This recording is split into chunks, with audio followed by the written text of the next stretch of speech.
दिनै बिसोर बिटिसिनि एग्रिकालचार डिपार्टमेन्टनि सायाव जों आलोचना खालामदोंमोन जोंनि डिपार्टमेन्टनि अफिसारफोरखौ लानानै आरो बेनिफ्राय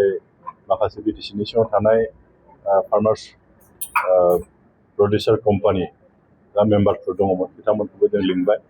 आरो बिथांमोना मा दिनैनि तारिखआव खेथि खालामगासिनो दं बेफोरखौबो जों बिथांमोननिफ्राय रिपर्ट लाबाय आरो जोङो बिटिसि सरकारनिफ्राय मा सहाय खालामनो हायो जों बेखौबो आलोचना खालामदों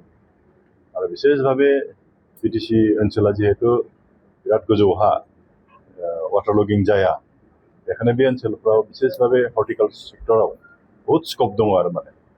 दा जों बिसेसभाबे मोननै खेथिखौ जों बांसिन गुरुत्व होनो नागिरदों एबाराव ड्रेगन